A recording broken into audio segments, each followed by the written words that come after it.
నమస్కారం. City news కి స్వాగతం. ముందుగా ముఖ్యాంశాలు.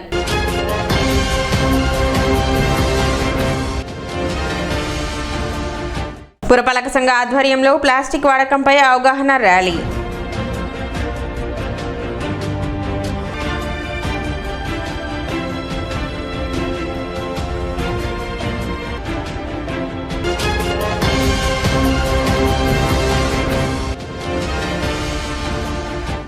హైకోర్టు న్యాయమూర్తి డాక్టర్ వెంకట జ్యోతిర్మయి ప్రతాపకు శ్రీమతి మొవ్వ విజయలక్ష్మి స్మారక అవార్డు ప్రదానం.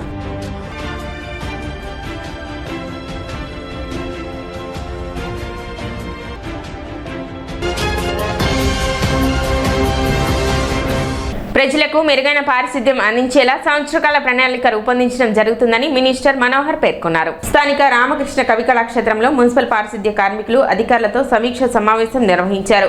మంత్రి నాదెండ్ల మనోహర్ మాట్లాడుతూ 5 సంవత్సరాలుగా పడకేసిన పారిశుద్ధ్యాన్ని గాడిలో పెట్టాల్సిన అవసరం ఉందని, అందుకు పారిశుద్ధ్య కార్మికులు సహకరించాలని విజ్ఞప్తి చేశారు.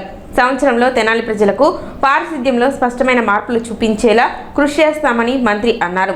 ప్రతిరోజు ప్రణాళికబద్ధంగా కాలువల పూడికతీత, తడి చెత్త, పొడి చెత్త సేకరణ ప్రక్రియ జరిగేలా మున్సిపల్ అధికారులు పనిచేయాలని సూచించారు. పారిశుద్ధ్య కార్మికులు నగర దీపికల సమస్యల పరిష్కారం కోసం కూడా కృషి చేస్తామని నాదెండ్ల మనోహర్ హామీ ఇచ్చారు. పారిశుద్ధ్యం విషయంలో మనం కొంచెం భిన్నంగా ఆలోచించి భారతదేశంలోనే మొట్టమొదటి మున్సిపాలిటీ ఉంది తడి చెత్త, పొడి చెత్త చేసిన మున్సిపాలిటీ. దానికి జాతీయ స్థాయిలో మనకి అవార్డులు కూడా వచ్చినాయి. ఒక గర్వపడే విధంగా పనిచేసేవాళ్ళు. ఆ కార్యక్రమాన్ని మనం విజయవంతం చేయగలిగామంటే సమిష్టిగా కృషి చేస్తేనే మనం చేయగలుగుతాం. ఇప్పుడు నేను ఒక 2-3 సార్లు పర్యటించాను ఈ వారం రోజుల్లో.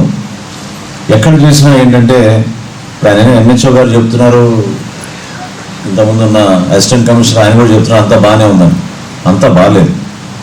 బాగుంటే ఇక్కడ కూర్చునే వాళ్ళం కాదు, మనం పని చేసుకుంటూ ఉండేవాళ్ళం ఫీల్డ్ మీద.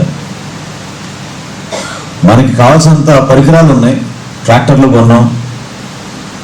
మీకు ఉపయోగపడే విధంగా బాబ్ క్యాట్లు, జేసీబీలు, కాలువల్లో ఎక్కడ కూడా ఇబ్బంది లేకుండా మరమ్మతులు చేసుకుంటూ వచ్చాం. నిన్న అంత పెద్ద వర్షం పడింది, అయినా కానీ తెనాల్లో ఏ విధంగా మారిందో మీరు చూశారు. ఈ వాతావరణం గత సంవత్సరం లేదు.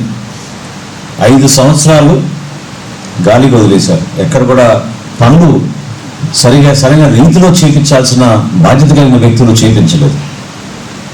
దానివల్ల మనకి కాలువలు కూడిపోవడం, ప్రజల్లో బాగా అసంతృప్తి పెరగడం.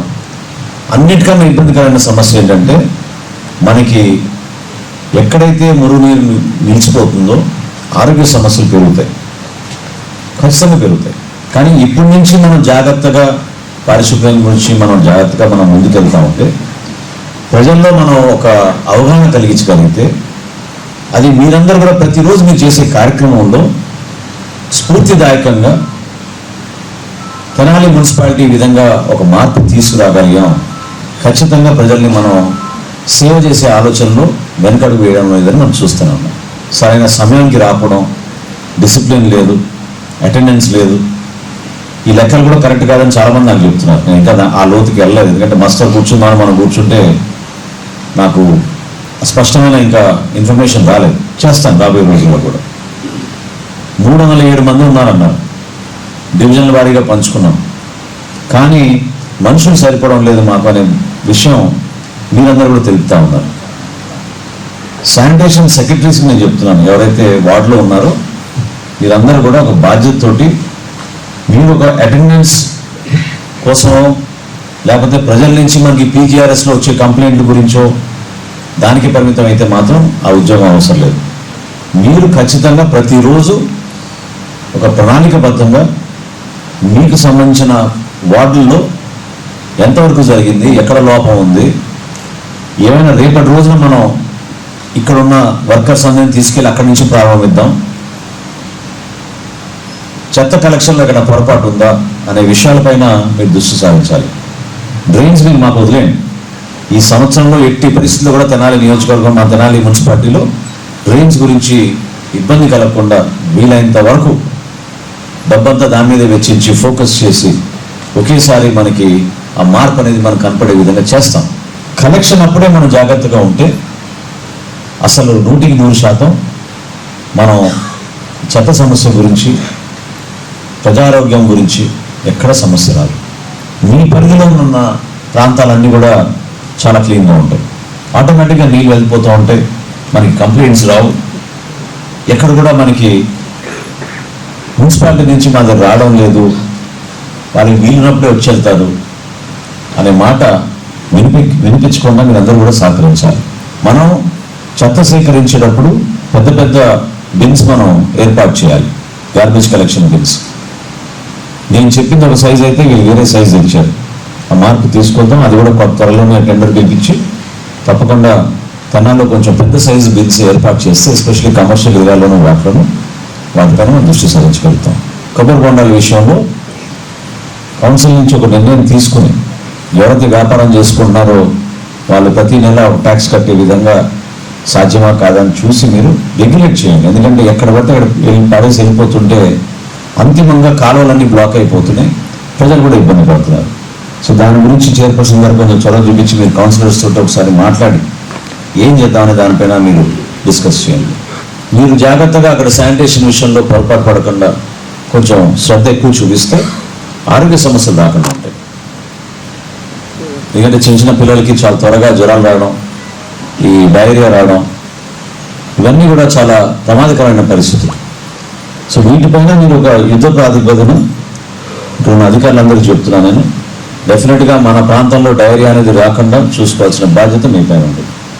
డయేరియా కేసెస్ వచ్చినాయంటే మాత్రం చాలా తీవ్రంగా ప్రభుత్వం నుంచి మేము స్పందిస్తాం. మీరే ఇబ్బంది పడతారు. మళ్ళీ ప్లాస్టిక్ వాడడం అనేది అప్పుడే అయిపోదు, వాడతారు. కానీ వాడిన ప్లాస్టిక్ని కరెక్ట్గా మనం దాన్ని చెత్తబుట్టలో వేయిపోతే చాలా పొరపాటు జరిగిపోతాయి. వీలైనంత వరకు ప్లాస్టిక్ తగ్గిద్దామని మనం ప్రయత్నం చేస్తున్నాం. కానీ ప్రజల్లో ఆ మార్పు వచ్చేంత వరకు, ఆ చైతన్యం వచ్చే వరకు మనం ఆ కార్యక్రమాన్ని సపోర్ట్ చేసుకుంటూ ముందుకెళ్ళాలి. అనంతరం నగర దీపికలకు నూతన యూనిఫామ్ పంపిణీ చేశారు. ఈ కార్యక్రమంలో municipal chairperson తాడిపోయిన Radhika, commissioner Lakshmipati, MHO Yesubabu, పలువురు మున్సిపల్ అధికారులు, సిబ్బంది పాల్గొన్నారు. పారబెట్టి ఒక కవరు బాటిల్స్ తప్ప సింట్ అనేది తీయటలేదు. అది ఒకటి బాధ్యత వహించాలని కోరుతున్నాను. మనం చేసే పని సక్రమంగా చేస్తున్నామా లేదా అనేది చూడాలని కోరుకుంటున్నాను. అది ఏదో వస్తున్నాము, ఏదో ఆఫీస్ కమిషనర్ గారు వచ్చినప్పుడు ఒక అరగంట, చైర్మన్ గారు వచ్చినప్పుడు ఒక అరగంట ఉండి వెళ్ళటం కాకుండా బాధ్యతతో ఒక గంటన్నర వర్క్ చేయమని కోరుతున్నాను. ఈ సందర్భంగా మన మినిస్టర్ గారికి కూడా తెలుసుకుంటారని ఈరోజు ఈ విషయం చెప్పడం జరిగింది సార్. బాధ్యతతో మన ఆఫీసర్ అనేది నాకు కరెక్ట్గా ఉండట్లేదు సార్, మీ దృష్టికి తీసుకొస్తుంది. అందుకేను తప్పకుండా బాధ్యత ఎగరించాలి. ఇక్కడి నుంచైనా శానిటేషన్ మెరుగుపడాలని చెప్పడం జరిగింది సార్. ప్లాస్టిక్ రహిత సమాజం కోసం ప్రతి ఒక్కరూ కృషి చేయాలని తెనాలి మున్సిపల్ చైర్పర్సన్ తాడిపోయిన రాధిక తెలిపారు. తెనాలి పురపాలక సంఘం నందు స్వచ్ఛతా దివాస్ ను పురస్కరించుకుని ప్లాస్టిక్ వాడకం వలన కలుగు కాలుష్యం గురించి ప్రజలకు అవగాహన కల్పిస్తూ మహాత్మా గాంధీ మున్సిపల్ కూరగాయల మార్కెట్ నుండి చిట్టాంజనేయ స్వామి గుడి వరకు అవగాహన ర్యాలీ నిర్వహించారు. చైర్పర్సన్ తాడిపోయిన రాధిక జెండా ఊపి ర్యాలీని ప్రారంభించారు. చిట్టాంజనేయ స్వామి గుడి సెంటర్లో మానవహారంగా ఏర్పడి ప్లాస్టిక్ వలన కలిగే అనర్థాలను తెలుపుతూ నినాదాలు చేశారు. Plastic bag, single use plastic ను నిషేధించాలని, గుడ్డ లేదా నారసంచులను వాడాలని సూచించారు. ప్లాస్టిక్ ను వాడకం వల్ల క్యాన్సర్ బారిన పడే అవకాశం ఉందన్నారు. ప్లాస్టిక్ వ్యర్థాల వల్ల భూమి, నీరు, గాలి కాలుష్యం అవుతున్నాయని తెలిపారు. నెల రోజుల్లో 3వ శనివారం రావంగానే మేము స్వచ్ఛ తెనాలి, స్వచ్ఛ భారత్, స్వచ్ఛ తెనాలి అనే కార్యక్రమాన్ని మేము ఏర్పాటు చేస్తాం. ఈ రోజున మన మున్సిపల్ బిల్డింగ్ దగ్గర నుంచి చిట్టాంజనేయ స్వామి దగ్గర ప్రజల్లో అవగాహన ర్యాలీ అనేది కలగాలని మా మున్సిపల్ సిబ్బంది అలానే ఆఫీసర్, మా కౌన్సిలర్స్ అందరం కలిసి ఈ ర్యాలీలో పాల్గొన్నాము. దయచేసి ఈ ప్లాస్టిక్ ఐటెం అనేది నిషేధిద్దాం. మాతో పాటు మీ అందరూ కూడా సహకరించండి. మన సుందర దినాల్లాగా తీర్చిదిద్దాం. అలానే అందులో భాగంగా ఈ వర్కర్స్ ఎవరైతే ఉన్నారో ఈ చెత్త స్వీకరిస్తున్నారో వాళ్ళకి గుర్తించి ఈ రోజున వాళ్ళకి సన్మానం కార్యక్రమం చేస్తాం. అలానే ప్రైజ్ మనీ కూడా ఇవ్వడం జరిగింది. కార్యక్రమంలో 15వ వార్డు కౌన్సిలర్ గుంటూరు కోటేశ్వరరావు, 30వ వార్డు కౌన్సిలర్ కొమరవతిని Jaipal, commissioner VM Lakshmipathi, health officer Yesubabu, డిఈలు, ఏఈలు మరియు పురపాలక సిబ్బంది పాల్గొన్నారు.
ఈరోజు అందరికీ శుభోదయం. మేము తెనాలి పురపాలక సంఘంలో ఆంధ్రప్రదేశ్ గవర్నమెంట్ వారి పిలుపు మేరకు స్వచ్ఛాంధ్ర స్వర్ణాంధ్ర కార్యక్రమం భాగంగా ఈరోజు ప్లాస్టిక్ నిషేధంపై పూర్తి అవగాహన సదస్సులు మరియు పట్టణ ప్రాంతం అంతా కూడా పర్యటించి అక్కడ ఏరియాల్లో ఈ పేపర్లు కానివ్వండి, ప్లాస్టిక్ వ్యర్థాలు కానీ లేకుండా పట్టణం అంతా క్లీన్గా చేయడం జరిగింది. దీనిలో భాగంగా చెరువు ప్రాంతాలు, చెరువులో ఉన్నటువంటి నిల్వలు ఉన్న ప్రాంతాలు కూడా తీయించడం జరిగింది. దీనికి మన పురపాలక సంఘ అధ్యక్షులైనటువంటి చైర్పర్సన్ గారు మరియు కౌన్సిల్ సభ్యులు, వైస్ చైర్మన్లు మరియు ముఖ్య సిబ్బంది, అందరు అధికారులు, అనధికారులు అందరూ పాల్గొన్నారు. దీనికి అందరూ కూడా ధన్యవాదాలు తెలియజేస్తూ, కేంద్ర పట్టణాభివృద్ధి శాఖ నిర్వహించిన స్వచ్ఛ సర్వేక్షణ్ 2024-25 పోటీలో 50,000 నుండి 3 లక్షల జనాభా కలిగిన మీడియం సిటీల విభాగంలో తెనాలి పురపాలక సంఘానికి జాతీయ స్థాయిలో 547, రాష్ట్ర స్థాయిలో 27 ర్యాంకులు వచ్చాయని మున్సిపల్ కమిషనర్ వల్లూరు మహాలక్ష్మీపతిరావు తెలిపారు. ఈ సందర్భంగా ఆయన మాట్లాడుతూ పట్టణంలోని 40 వార్డుల్లో ఇంటింటి చెత్త సేకరణలో 100, తడి పొడి చెత్త వేరు చేసి అందచేయడంలో 60, రీసైక్లింగ్ ప్రాసెసింగ్ లో 77 మార్కులు వచ్చాయన్నారు. గార్డెన్ ఫ్రీ సిటీలో 1 స్టార్, ODF లో ప్లస్ వచ్చాయని పేర్కొన్నారు. స్వచ్ఛ సర్వేక్షణలో భాగంగా 2024 సంవత్సరానికి సంబంధించి స్టేట్లో మనం 27వ ర్యాంకు మన ODF మీద సాధించడం జరిగింది. అలాగే ODF అంటే ఓపెన్ డెఫికేషన్ అనేది ఎక్కడ మలమూత్ర విసర్జన, ఆరు బయట విసర్జన జరగకుండా తీసుకున్న చర్యలకు గాను మన స్వచ్ఛ సర్వేక్షణ టీం వచ్చి సర్వే చేసి దాన్ని మనకు 27వ ర్యాంకుగా మనకి పరిగణించడం జరిగింది.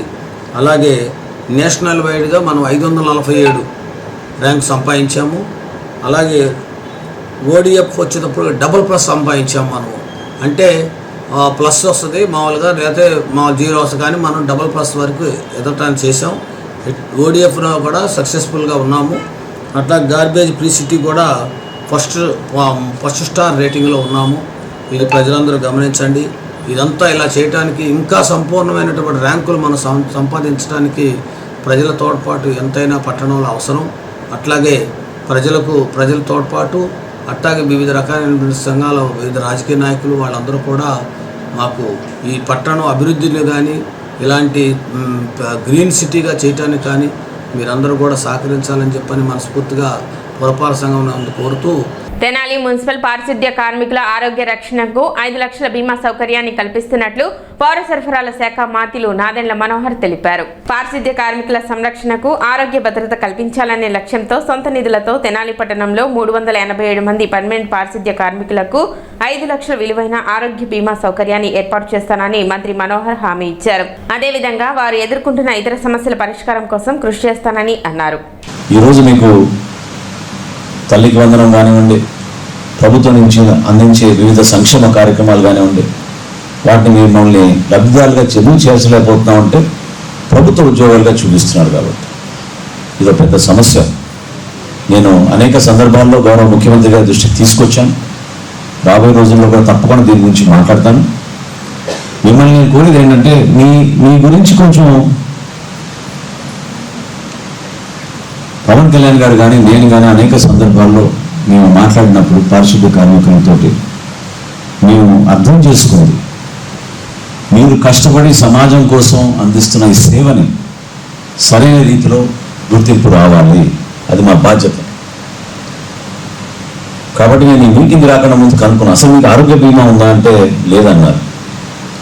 సో ఈ రోజు నేను ఒక నిర్ణయం తీసుకున్నా, ఇక్కడ ఉన్న 307 కార్మికులు ఎవరైతే ఉన్నారో వాళ్ళందరికీ 5 లక్షల రూపాయల వరకు ఆరోగ్య బీమా నేనే ఆగస్టు 1వ తారీఖు నుంచి ఇది పర్సనల్గా నేను మీకు మీ కుటుంబానికి ఒక భరోసా ఇచ్చే విధంగా, ధైర్యం ఇచ్చే విధంగా, మీరు అందిస్తున్న ఈ సేవలకి మా వంతు మేము గుర్తించాల్సిన బాధ్యత మాకుంది కాబట్టి ప్రతి పారిశుద్ధ్య కార్మికుడికి ఆ గౌరవం దక్కాలి కాబట్టి తప్పకుండా ఒక బాధ్యత రూపంలో ఈ కార్యక్రమాన్ని ముందుకు తీసుకెళ్ళాలని నేను ముందుకు వచ్చాను. మీరు కూడా దయచేసి ఎటువంటి సందర్భంలో ఏ సమస్య ఉన్నా కూడా మీరు వచ్చి కలవచ్చు, చెప్పచ్చు. దాంట్లో వెనకడిపోయాల్సిన అవసరం లేదు. మీకు రుణాలు ఇప్పించే విధంగా బ్యాంకుల నుంచి మనం ఏ విధంగా టైఅప్ చేసి మీకు ఇంకా మెరుగైన పరికరాలు ఐటమ్స్ అన్నీ కూడా మీకు అందించే విధంగా మేము చేయాల్సిన కార్యక్రమాలు తప్పకుండా చేస్తాం. తెనాలిని మనం ఒక 1 year మనం వచ్చే వర్షాకాలం కల్లా, అంటే నేను ఆ మాట ఎందుకంటే అంటే మనం ఏమైనా చేయగలిగితే నవంబర్ నుంచి మనం ఏప్రిల్ నుంచి చేయగలుగుతాం. ఆ 5 నెలల్లో ఇప్పటి నుంచే మనం సిద్ధమై ఒక మంచి ప్రణాళిక సిద్ధం చేసుకొని ఖచ్చితంగా ఒక అద్భుతమైన మార్పు తీసుకొచ్చే విధంగా మీ అందరూ సహకరిస్తారని. మనకు ఓటమి అనేది శత్రువుల వల్ల రాదు, మనసులో ఉండే భయం వల్ల వస్తుందని ఆంధ్రప్రదేశ్ హైకోర్టు న్యాయమూర్తి జస్టిస్ డాక్టర్ వెంకట జ్యోతిర్మయి అన్నారు. కీర్తిశేషులు మవ్వ విజయలక్ష్మి స్మారక సేవా సమితి ఆధ్వర్యంలో స్థానిక కొత్తపేటలోని తెనాలి రామకృష్ణ కవి కళాక్షేత్రంలో శనివారం ఉదయం సమితి వ్యవస్థాపకుడు మవ్వ సత్యనారాయణ అధ్యక్షతన జరిగిన కార్యక్రమంలో మవ్వ విజయలక్ష్మి స్మారక పురస్కారాన్ని కాకినాడ జేఎన్టీయూకే ఉపకులపతి డాక్టర్ చేకూరి శివరామకృష్ణ ప్రసాద్ చేతుల మీదుగా జస్టిస్ డాక్టర్ వెంకట జ్యోతిర్మయి ప్రతాప అందుకొని అనంతరం జరిగిన సభలో ఆమె విద్యార్థులు భవిష్యత్ సవాళ్లు అనే అంశంపై ప్రసంగించారు. సభకు సమితి వ్యవస్థాపకులు మవ్వ సత్యనారాయణ అధ్యక్షత వహించారు. జస్టిస్ జ్యోతిర్మయి తన ప్రసంగాన్ని కొనసాగిస్తూ విద్యార్థి దశ నుండే భయాన్ని జయించి ఆత్మవిశ్వాసంతో ముందుకు సాగితే దాన్ని మించిన ఆయుధం లేదన్నారు. యుక్త వయసులో తాత్కాలిక ఆకర్షణలకు లోను కాకుండా చక్కటి వ్యక్తిత్వంతో ముందుకు సాగితే జీవితంలో ఉన్నత స్థానానికి చేరుకొని ఉత్తమ పౌరులుగా దేశానికి ఉపయోగపడతారని తెలిపారు. లక్ష్యానికి చేరుకోవడానికి మార్గం ఒక నదికి 2 గట్లు వంటివి. ఇవి ఎప్పుడైతే స్పష్టంగా ఉంటాయో అప్పుడు అవరోధాలు ఏమీ చేయలేవు. చైతన్యం ఎక్కడ ఉంటుందో ప్రగతి అక్కడ ఉంటుంది. మనకు అనుకూల పరిస్థితి, ప్రతికూల స్థితి ఏది వచ్చినప్పటికీ ఆత్మవిశ్వాసం, మనోబలంతో ముందుకు సాగితే విజయం వరిస్తుందని జస్టిస్ జ్యోతిర్మయి అన్నారు. కాకినాడ జేఎన్టీయూకే ఉపకులపతి డాక్టర్ చేకూరి శివరామకృష్ణ ప్రసాద్ మాట్లాడుతూ అభివృద్ధి చెందిన అమెరికా, జర్మనీ, జపాన్ వంటి దేశాలలో ఇంటర్ విద్యాభ్యాసం చేసిన వారిలో 80% పైబడి యువతులు డిగ్రీ చదువుతున్నారని, అదే మన దేశంలో ఈ సంఖ్య 30% కూడా ఉండటం లేదని, ఉన్నత విద్యను అభ్యసించే మహిళల శాతం పెరగవలసిన ఆవశ్యకత ఉందన్నారు. 2047 నాటికి మన దేశంలో పాఠశాల విద్యను అభ్యసించిన వారిలో అధిక శాతం డిగ్రీ వంటి ఉన్నత విద్యను అభ్యసించడం వల్ల వికసిత్ భారత్గా మారి అభివృద్ధి చెందిన దేశాల సరసన మన దేశం కూడా నిలుస్తుందని డాక్టర్ కృష్ణప్రసాద్ అన్నారు. నేను అనుకునేది ఏంటంటే భవిష్యత్తులో నేను ఇప్పుడు 9th క్లాస్ చదువుతున్నాను. వెళ్ళినప్పుడు ఈ ప్రపంచం మొత్తం పోటీతత్వంతో నిండుంది. ఈ ప్రపంచంలో మనం ఏదైనా చదవాలి అన్నా, ఏం చేయాలి అన్నా, ఒక ఉద్యోగంలో కానీ ఒక బిజినెస్లో కానీ మనం అడుగు పెట్టాలి అన్నా సరే ప్రతిదీ పోటీ పడాలి. ఆ పోటీ పడేటప్పుడు మనం ఎలా మాట్లాడాలి, ఇలా ప్రతి విషయం మనకు ఒక ఛాలెంజ్గానే ఉంటుంది. సో వాటన్నిటికీ మనం ఈ స్టేజ్ నుంచి మా వరకు మాకు ఎంతవైతే ప్రయత్నం ఉండిద్దో అలాగే మా కమ్యూనికేషన్ కానీ మా టెక్స్ట్ బుక్స్ కానీ చదువుకుంటే మాకు కొంచెం ఈజీ అవుతుంది. దాంతోపాటు ఇంకేమైనా మీ సజెషన్స్ కూడా మీ దగ్గర నుంచి ఇవ్వాలనుకుంటున్నాను. 583 marks in SSC board exam. Ma'am ఇప్పుడు మీరందరు చెప్పింది బాగుంది మ్యామ్, కానీ అదేంటంటే ఒక్కరోజే ఉంటుంది ఆ మోటివేషన్ అనేది ఏదైనా సరే. తర్వాత అనేది ఏముందిలే చెప్పారు ఈరోజు చేద్దాం, తర్వాత అనేది ఉన్నట్లా అలా ఉండకుండా డైలీ అది పోతుంది అప్పుడు ఏం చేయాలి. ఈ కార్యక్రమంలో ఎంఆర్ఓ కేవి గోపాలకృష్ణ, దళిత సార్వత్రిక విశ్వవిద్యాలయ ఉపకులపతి ఆచార్య గుజ్జల్లమూడి కృపాచారి, ఈదర వెంకట పూర్ణచంద్, ఓంకార్ ప్రసాద్, నాగభూషణం, తాతాజీ, కొట్టాల ఈశ్వర్చంద్, న్యాయవాది జగదీశ్వరి, పలు ప్రభుత్వ పాఠశాలల ఉపాధ్యాయులు, ప్రధానోపాధ్యాయులు, బాలబాలికలు, మవ్వ సత్యనారాయణ కుటుంబ సభ్యులు పాల్గొన్నారు. స్కూల్స్లో ఎక్కడైనా పీటీ పీరియడ్, అలాగే సాంస్క్రిట్ పీరియడ్ ఇలాంటివి ఉంటే మ్యాథ్స్ టీచర్లు, సైన్స్ టీచర్లు వీళ్ళు వదిలిపెట్టరు. టీచర్ గారు మాకు ఇవ్వరా, మీ పీరియడ్ మాకు ఇవ్వరా, పిల్లల్ని మాకు ఇవ్వరా అని లాగేసుకుంటూ ఉంటారు. ఒక్కొక్కసారి మా మేడం గారు కాదు చాలా రోజులు ఎప్పుడు ఇవ్వను అనేసి మా చేత ఆడించడం, వంగకపోతే వంగించడం, లేదు అవుతుందని చెప్పి కాళ్ళకి చేతులు వానవు, కొన్నిసార్లు వంగవు. సో అయినా కానీ లేదు అవుతుంది చాలా ప్రేమగా ఉండేవారు. చాలా ఆప్యాయతగా ఉండేవారు, చాలా అందంగా ఉండేవారు. ఆవిడ అలాంటి ఆ తెల్లటి పాల లాంటి వారి మనసు ఈరోజు ఈ సభలో వారి యొక్క బెస్ట్ హాఫ్ వారి భర్త గారు శ్రీ మువ్వా సత్యనారాయణ గారిలోను, అలాగే మా మేడం గారి పిల్లల్లోనూ, అలాగే ఈ కార్యక్రమానికి వచ్చిన మీ అందరి ముఖంలో ఉండే సంతోషంలోనూ నేను మా మేడంని చూస్తున్నాను. సో ఈరోజు మా గురువు గారి గుర్తుగా ఇచ్చిన ఈ అవార్డుని నేను ఒక స్ఫూర్తిగా తీసుకుని, ఈ అవార్డు నాకు నా బాధ్యతల్ని మరింత పెంచింది అని అనుకుంటూ దాన్ని నేను అంగీకరిస్తున్నాను. ప్రతి కష్టము వెనుక వచ్చి ప్రతి సుఖము మనిషికి ఖచ్చితంగా సంతోషాన్ని ఇస్తుంది. మనం ఇప్పుడు going back to our context, fundamental రైట్స్లో ఉన్నాం. అంటే ఇవి ప్రాథమిక హక్కులు.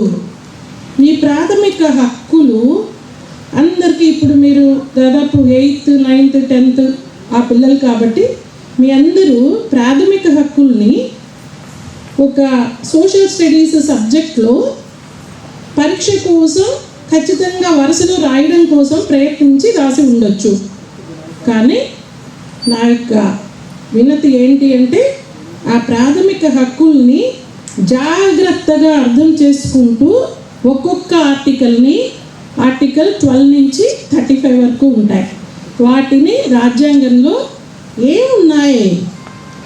నాకు మాట్లాడే హక్కు ఉంది, భావ వ్యక్తీకరణ హక్కు ఉంది, కానీ అది ఎంతవరకు? ఇంకొకరిని కదిలించినంత వరకు. ప్రతి హక్కుకి కొన్ని లిమిటేషన్స్ ఉన్నాయి. లక్ష్యం ఎలా చేరాలో దాని మార్గాలు పెట్టుకున్నాం. రెండు కూడా ఒక వారధికి 2 గట్లు లాంటివి. ఒకవైపు లక్ష్యం, ఒకవైపు లక్ష్యానికి చేరుకునే మార్గం. ఈ రెండు కూడా ఎప్పుడైతే నీకు స్పష్టంగా ఉంటాయో, ఈ మధ్యలో వచ్చే అవరోధాలు ఇవి. ఈ ఇన్స్పిరేషను ఇంకో గంటకి ఉండకపోవడం, ఇవన్నీ కూడా అవరోధాలే. ఈ అవరోధాలు ఏమీ చెయ్యలేవు ఎప్పుడు ఈ 2 గట్లు స్ట్రాంగ్గా ఉన్నప్పుడు. అనుకూల ప్రతికూల వాతావరణాలని కూడా వాటికి లొంగకుండా వంగకుండా ముందుకి మనం సాగుతాము. బోస్ రోడ్లోని చిట్టి ఆంజనేయ స్వామి గుడి వద్ద నూతనంగా నిర్మిస్తున్న రైతు బజార్ దుకాణాలను మున్సిపల్ చైర్పర్సన్ తాడిబోయిన రాధిక శనివారం సందర్శించారు. ఈ సందర్భంగా అక్కడ జరుగుతున్న పనులను ఆమె పరిశీలించారు. ఈ సందర్భంగా ట్రాఫిక్ ఇబ్బంది కలగకుండా తీసుకోవాల్సిన చర్యలపై ఆమె సూచనలు చేశారు. అతి త్వరలో పనులను పూర్తి చేసి ప్రజలకు రైతు బజార్ను అందుబాటులోకి తీసుకువస్తామని చైర్పర్సన్ రాధిక వెల్లడించారు.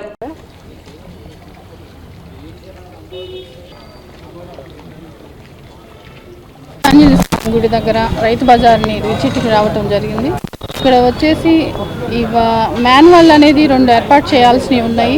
అలానే ప్రజలకి సౌకర్యంగా ఈ ట్రాఫిక్ అనేది ఆ బైక్లో అవి పెట్టాలా, ఆ గోడ అనేది కొంచెం భారీ గోడలాగా కట్టాల్సి ఉంది. కాబట్టి కొంచెం ప్రజలకి అందుబాటులో రేపు గబక్కన ఏమన్నా రేపు మిస్టేక్ అయ్యి రెడీ అయినాక ప్రజలకు అందుబాటులో ఉండేలాగా ఈ షాపులు అనేది ఓపెన్ చేపిస్తామని సందర్భంగా తెలియజేస్తాం. క్వింటాల్ పసుపుకి 7,000 రూపాయలు ప్రభుత్వ ఒప్పందం ప్రకారం చెల్లించాలని, పసుపు రైతులను ఆదుకోవాలని, న్యాయం చేయాలని దుగ్గిరాల శుభం మహేశ్వరి కోల్డ్ స్టోరేజ్ అగ్నిబాధిత పసుపు రైతులు డిమాండ్ చేశారు. దుగ్గిరాల శుభం మహేశ్వరి కోల్డ్ స్టోరేజ్ దగ్ధమైన పసుపు రైతులకు ఇన్సూరెన్స్ ప్రీమియం మొదటి విడతగా వచ్చిన సుమారు 20 కోట్ల రూపాయలు తీసుకోవాలని సబ్ కలెక్టర్ సంజనా సింహ శనివారం పసుపు రైతులకు తెలిపారు. దీంతో రైతులు మొత్తం ఒకే విడతగా ఇస్తేనే తమకు ఉపయోగపడుతుందని, లేదంటే అప్పుల వాళ్లతో ఇబ్బంది పడాల్సి వస్తుంది కాబట్టి తీసుకోనని నిరాకరించారు. క్వింటాల్ పసుపుకి 7,000 రూపాయలు ప్రభుత్వం ఒప్పందం ప్రకారం చెల్లించాలని, పసుపు రైతులను ఆదుకోవాలని, న్యాయం చేయాలని ధర్నా చేశారు. ఆంధ్రప్రదేశ్ పసుపు రైతుల సంఘం రాష్ట్ర కమిటీ సభ్యులు ములక శివసామిరెడ్డి మాట్లాడుతూ ప్రభుత్వ ఒప్పందం ప్రకారం 7,000 రూపాయలు ఇవ్వకుండా కాలయాపన చేయడం సరైనది కాదన్నారు. నేను 110 బస్తాలు 2012 సంవత్సరంలో ఇక్కడ పెట్టాం. అప్పటి నుంచి యథార్థంగా అద్దెలు కానీ ఇన్సూరెన్స్ కానీ కట్టని మాట వాస్తవం. కానీ రైతువారీగా ఎప్పుడు అమ్ముకునేటప్పుడే అవన్నీ మొత్తం క్లియర్ చేసుకున్నాకే మా సరుకు బయటికి తీసుకుని యార్డ్లో పోసి అమ్ముకొని ప్రైవేట్ వాళ్ళకి అమ్మను చేసే ఆనవాయితీ ఉంది. ఆ క్రమంలోనే వాటిని నిర్లక్ష్యం వాటిని అమ్మేటప్పుడే కట్టుకోవచ్చు అనే భావంతో ఊరుకున్నాం.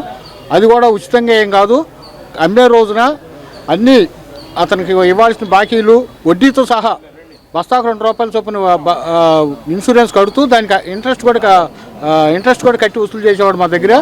ఈ పరిస్థితుల్లో మంచి రేటు వస్తుంది అమ్ముకుందాం అనే క్రమంలో ఈ 2024 జనవరి 19వ తేదీన అది దగ్ధమైంది. ఆ రోజున మేము వచ్చి అక్కడి నుంచి ఆ రోజు నుంచి ఈ రోజుకి అనేక ప్రయత్నాలు చేస్తున్నాం. జూలై నెల 24వ సంవత్సరంలో జూలై 10వ తేదీన కోల్డ్ స్టోరేజ్ యజమాని మాకు ఒక హామీ ఇచ్చాడు, ₹7,000 కాడికి మీకు రైతులు చెల్లిస్తానని. అట్లాగే తనకు వచ్చిన ఇన్సూరెన్స్ సొమ్ము మొత్తం కూడా రైతులకే చెల్లించి ఆ ₹7,000 కాడికి ఇస్తానని హామీ ఇచ్చాడు. ఆ హామీ మేరకే ఇప్పటి వరకు అనేక సార్లు ఇటు అధికారులతో అటు రాజకీయ నాయకులతో మేము కలిసి మాట్లాడుకుంటూ ఈ సమయం కోసం ఎదురు చూసాం. ఇన్సూరెన్స్ బాగా లేట్ అయ్యి గత వారంలో ఇన్సూరెన్స్ క్లెయిమ్ అయ్యి అనుకున్న దాంట్లో సగమే వచ్చింది ఇన్సూరెన్సు. ఇప్పుడు ఆ సగం కూడా తీసుకోమని మమ్మల్ని అడుగుతున్నారు. కానీ ఈ క్రమంలో నా బాండ్ వాల్యూ ప్రకారం వచ్చిన దాంట్లో నేను తిరిగి ₹44,000 నేను తిరిగి కట్టాల్సిన పరిస్థితి ఉంది. బ్యాంకులో లోన్ ఉంది ₹5 లక్షల. నాకు ఆ రోజున ₹3,72,000 లోన్ ఇచ్చారు. రేట్ పెరిగిన తర్వాత దానికి సంబంధించి ₹5 లక్షల చిల్లరలు నాకు అప్పు ఉంది అక్కడ. ఈ అప్పు ఉండే క్రమంలో ఇప్పుడు ₹54,000 కోల్డ్ స్టోరేజ్ నేను ఎక్కడ తెచ్చి కట్టాలి? మేడం గారు కట్టక్కర్లేదని చెబుతున్నారు. కానీ మా కోల్డ్ స్టోరేజ్లో ఇన్సూరెన్స్ క్లెయిమ్ అయిన సందర్భంలో కోల్డ్ స్టోరేజ్ అద్దెలు కూడా మినహాయించుకోవటం అనేది చాలా దారుణమైన విషయం. ఈ కార్యక్రమంలో అగ్నిబాధిత పసుపు రైతుల సంఘం కన్వీనర్ వేములపల్లి వెంకటరామయ్య, కొల్లిపర పసుపు రైతు బొమ్మారెడ్డి, నాగసుజాత, ఆంధ్రప్రదేశ్ పసుపు రైతుల సంఘం రాష్ట్ర కమిటీ సభ్యులు ములకా సుశాంబిరెడ్డి, గద్దె శ్రీహరి, బసవయ్య, ఎం సురేంద్ర, లంకిరెడ్డి భాస్కర్ రెడ్డి, నాదెండ్ల చంద్రశేఖరరావు, గోవిందరెడ్డి, చందు, సత్యనారాయణ, ఎర్రు వెంకటేశ్వరరావు, లంకిరెడ్డి నాగేశ్వరరెడ్డి, భీమిరెడ్డి రవికుమార్ తదితరులు పాల్గొన్నారు. ప్రతి సంవత్సరం పసుపు పండించుకొని తీసుకెళ్లి కోల్డ్ స్టోరేజీలో దాచుకున్నాం. రేట్ వచ్చినాక అమ్ముకుందాం అనుకున్నాం. తీరా రేట్ వచ్చినాక అమ్ముదామని పోతే అది చెడిపోయింది. కొన్నాళ్ళు ఆగండి, ఒక వారం రోజులు అన్నారు. బాండ్ కూడా తీసుకొని వెళ్ళాము అమ్ముకుందామని. లిఫ్ట్ పని చేయట్లేదని అన్నారు. సరేనని వెనక్కి వచ్చేసాం. తీరా పండగలు నాకు అమ్ముదాం అనుకుంటే పండగలు 4 రోజులకే కోల్డ్ స్టోరేజ్ ఇట్లా అవుతుందని మేము పొలంలో ఉంటే పొలంలో ఫోన్ చేశారు, చెప్పారు. తీరా వెళ్తే అక్కడికి వెళ్ళినాక ఏమీ లేదు, పొగలు తప్ప ఏమీ కనపడలేదు. ఎవరి దగ్గరికి వెళ్ళినా అందరి దగ్గరికి వచ్చిన తర్వాత ఆయన దగ్గరకు కూడా వెళ్ళాం. కోల్డ్ స్టోరేజ్ అతని దగ్గరకు కూడా వెళ్తే అతను ఇట్లా కూర్చున్నాడు, నా దగ్గర ఏమీ లేదు, నా దగ్గర అన్నీ అప్పులేవని నేనేం చేయలేను అన్నాడు. సరేనని అందరినీ అడిగాం. ఎవరిని అడిగినా తీరా చివరికి అచ్చెన్నాయుడు గారి దగ్గరకు కూడా వెళ్తే ఆయన ఏమన్నారు, 7,000 కాడికి ఇప్పించే బాధ్యత నాది అన్నారు. ఒప్పందం చేశారు ఆయన, మీకు ఎవరు ఏమి ఇచ్చినా 7,000 కాడికి ఇప్పిస్తామని అన్నారు. ఇంతవరకు ఏమీ లేదండి. ఇవాళ రోజున వచ్చినాయి అంటున్నారు ఇన్సూరెన్స్ డబ్బులు, ప్లస్ అందులో మైనస్ మా దగ్గర నుంచే కట్టమంటున్నారు. ఎక్కడి నుంచి తెచ్చి కడతామండి? ప్రతి సంవత్సరం అద్దె కట్టేసాం మేము, ఎక్కడ బాకీ ఉంచలే అతనికి. అసలుకి అద్దె ఇన్సూరెన్స్ ప్రతి సంవత్సరం కట్టొచ్చాం. ఇవాళ మేమే డబ్బులు కట్టాలంటే ఎక్కడి నుంచి తెచ్చి కడతాం? మా సొమ్ము పోయి మా పిల్లలు ఇదైపోయి మేమేం చేస్తాం? ఇప్పుడు ఇవాళ కూడా న్యాయం జరగకపోతే ఇక మాకు ఆత్మహత్యలే శరణ్యమండి, అంతకు మించి ఏమీ లేదు. ఇక 360 క్వింటాలు ఏం చేయాలో చెప్పండి. మరి గవర్నమెంట్ 40-50 లక్షలు ఉంటుందండి. మా సొంత పొలం 2 ఎకరాలనండి, మేము కౌలుకి వేసుకుంటాం. కౌలుకి 20 ఎకరాలు కౌలుకి వేసుకొని కష్టపడి బతుకున్నాం ఇన్నాళ్ళ నుంచి. ఎవరి దగ్గర చేయి చాచలేదు ఇంతవరకు కూడా. మా కష్టంతో మా పిల్లల్ని చూసుకున్నాం. తీరా రేట్ వస్తే అమ్ముకుందామని కదా అక్కడ దాచుకుందాం మేము, బయట అప్పులు చేసి కూడా. ఏం చేయాలో చెప్పండి. వాళ్ళ రోజు గవర్నమెంట్ అడుగుతున్నా నేను. అదే నాకు 18 బస్తాల సరుకు అయితే ఇప్పుడు సంవత్సరం నుంచి నేను కౌలు చేసి బాకీలో ఊరిపోట్ల. ఈ మొన్న జూన్ 12వ తారీఖు ఇప్పిస్తానన్నారు అచ్చెన్నాయుడు గారు. జూన్ 12 ఇప్పిలేకపోయాడు. అది జూన్ ఆఖరి వరకు పెట్టాడు గడువు, అది పోయింది. మళ్ళీ రాత్రి బెంసాన్ గారిని కలిస్తే ఏదో ఒకటి పంపిస్తామన్నారు. ఏదో ఒకటి లేకపోతే మందు బుడ్డి చేసుకొని సావాల్సి వచ్చింది. ఇచ్చేయాల్సిన వాళ్ళేమో ఊరుకోవట్లా. ప్రతి నెల 3వ శనివారం ప్రభుత్వ సూచనల మేరకు తెనాలి సహాయ మలేరియా అధికారి కార్యాలయంలో స్వర్ణాంధ్ర స్వచ్ఛాంధ్ర కార్యక్రమాన్ని నిర్వహించడం జరుగుతుంది. ఈ కార్యక్రమంలో ప్లాస్టిక్ వినియోగాన్ని నిషేధించాలని, దానివల్ల కలిగే దుష్పరిణామాలను వివరించారు.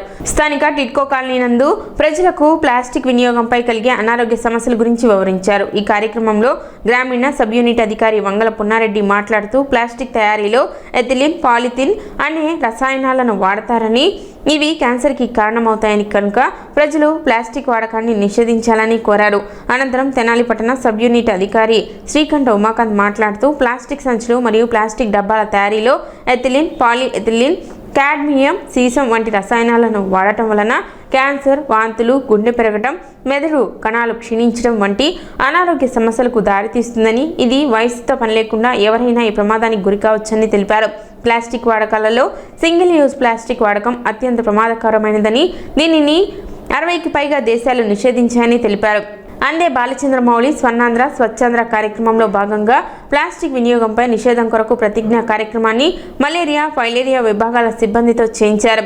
ఈ కార్యక్రమంలో హెల్త్ సూపర్వైజర్స్ దీపాల శ్రీనివాసరావు, దాసరి మల్లేశ్వరరావు, తిరువీధుల శివరామప్రసాద్, హెల్త్ అసిస్టెంట్ సయ్యద్ కరీముల్లా, దీపాల శ్రీనివాసరావు, ఆల వేణుగోపాలరావు, షేక్ నవీద్, షేక్ రషీద్, సంఖ శరత్ బాబు, మున్నంగి రత్నాకరరావు, ఆలీ తదితరులు పాల్గొన్నారు.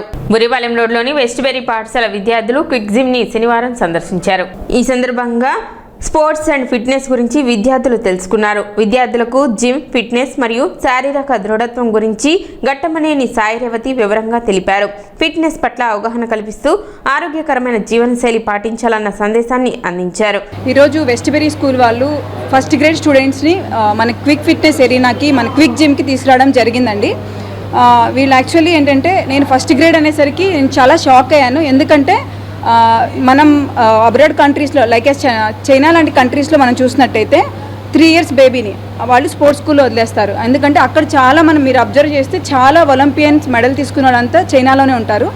సో వాళ్ళు ఒక 3 years బేబీని అలా స్పోర్ట్స్ అకాడమీలో వదిలేసి చాలా మెడల్స్ సాధించడం మనం గమనించాము.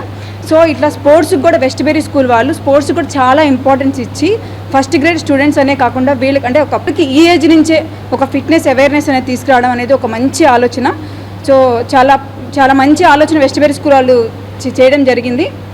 దానికి మనల్ని అప్రోచ్ అవ్వటం, ఈ పిల్లల్ని ఇక్కడ తీసుకురావటం, వీళ్ళందరికీ ప్రతి ఎక్విప్మెంట్ ఎలా వర్క్ చేస్తుంది ఏంటి అని, వీళ్ళు నెక్స్ట్ ఇంటికి వెళ్ళి పలానా జిమ్కి వెళ్ళామండి ఇలా ఉన్న ఎక్విప్మెంట్ అన్ని షేర్ చేస్తారు.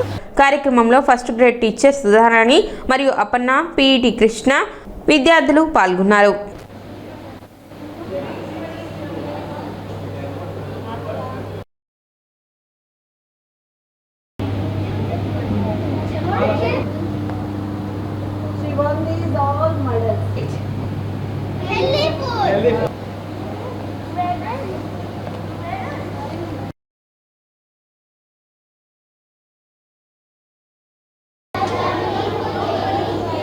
మేము వెస్ట్బెరీ స్కూల్ నుంచి వచ్చాము.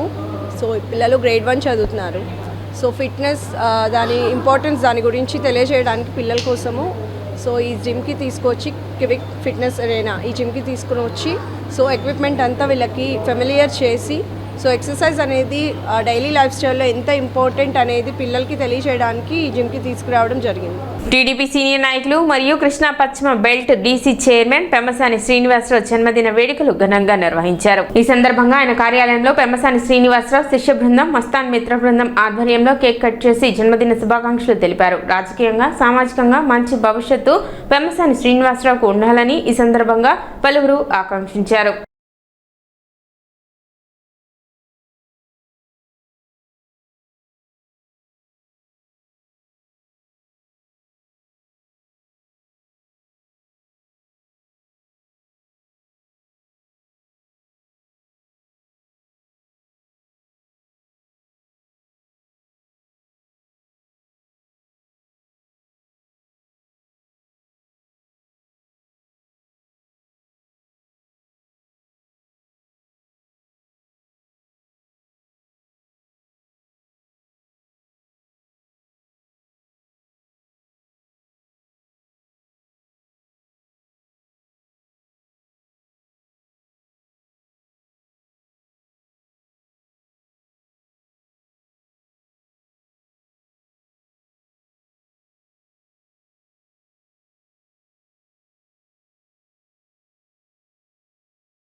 పెమ్మసాని శ్రీనివాసరావు గారి జన్మదిన సందర్భంగా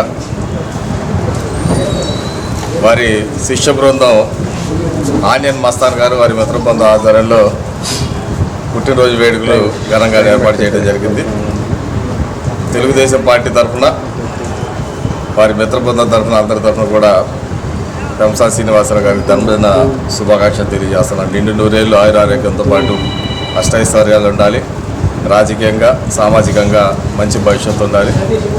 సుదీర్ఘకాలం తెలుగుదేశం పార్టీ నాయకుడిగా కొనసాగుతూ బురిపాల గ్రామంలో కాకుండా తెనాలి పట్టణంలో అనేక సాంఘిక సేవలు రాజకీయ సేవలు చేస్తాను. రాజకీయంగా ఉన్నతమైన స్థానాలు కల్పించాలి. సిటీ న్యూస్ ముంచే ముందు ముఖ్యాంశాలు మరోసారి.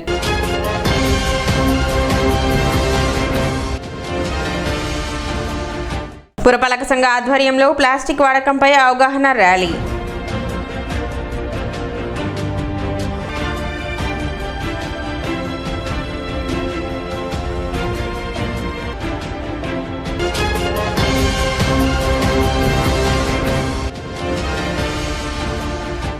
హైకోర్టు న్యాయమూర్తి డాక్టర్ వెంకట జ్యోతిర్మయి ప్రతాపకు శ్రీమతి మొవ్వ విజయలక్ష్మి స్మారక అవార్డు ప్రదానం.